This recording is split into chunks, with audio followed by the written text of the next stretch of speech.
Ibrahim famous কল্যাণ সংস্থা কর্তৃক আয়োজিত বিভিন্ন অনুষ্ঠানের প্রোগ্রামে আমরা বিভিন্ন উপকরণ সামগ্রী প্রদান করে থাকি। তারই একটি অন্যতম ধারাবাহিকতায় ফুটবল আমরা এই ছেলেদের সহযোগিতা করেছি।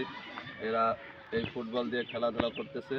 এছাড়াও আমরা ক্রিকেট সামগ্রী সহ অন্যান্য উপকরণ আমরা প্রদান করে থাকি। ফেমাস কল্যাণ সংস্থা একটি non political organisation, so anybody can participate. একটি সামাজিক সংগঠন, সামাজিক উন্নয়নের জন্য ফেমাস কল্যাণ সংস্থা কাজ করে আসছে। আপনারা সবাই ফেমাস কল্যাণ সংস্থাকে সহযোগিতা করবেন। ওকে, আল্লাহ হাফেজ। এই ফেমাস কল্যাণ সংস্থা কি কি উপকার করে আপনি যে একটু কাইন্ডলি বলেন। আসসালামু আলাইকুম। ধন্যবাদ জানাই ফেমাস কল্যাণ সংস্থাকে। আরও ধন্যবাদ জানাই আমাদের এই বলটা উপহার দেওয়ার জন্য। ফেমাস কল্যাণ সংস্থা থেকে এর অবশ্যই কোনো নির্দিষ্ট লক্ষ্য আছে। অবশ্যই আমার সাধারণ জ্ঞানে আমি বুঝতে পারি যে এখনকার যুব সমাজ মোবাইল আসক্ত, গেম আসক্ত এবং মাদক আসক্ত।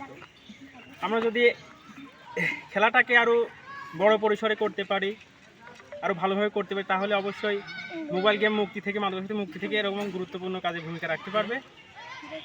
আরও মানুষের শিক্ষার যেমন মানে আগ্রহী করে, শিক্ষক উপকরণ প্রদান করে। এক্ষেত্রে আরও সমাজের আরও উন্নয়নমূলক কাজের জন্য ফেমাস কল্যাণ থেকে অনেকে সহায়তা করে থাকে।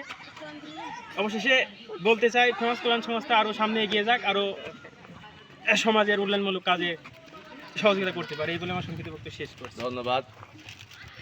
আসলে ফেমাস কল্যাণ সংস্থা মানুষের উন্নয়নের জন্য কাজ করতেছে, দেশের মানুষের জন্য কাজ করছে। বিশেষ করে যুব সমাজ যারা ইয়ং জেনারেশন, এরা আপনারা দেখেন যে অনেক অ্যাডিক্টেড হচ্ছে, অনেক কাজে আসক্ত হচ্ছে। এই আসক্ত থেকে দূরীকরণের জন্যই আমাদের এই কার্যক্রম। আমরা ফুটবল সহ অন্যান্য উপকরণ প্রদান করতেছি, খেলার সামগ্রী সহ আপনার বই, খাতা, এমনকি আমরা উৎসাহমূলক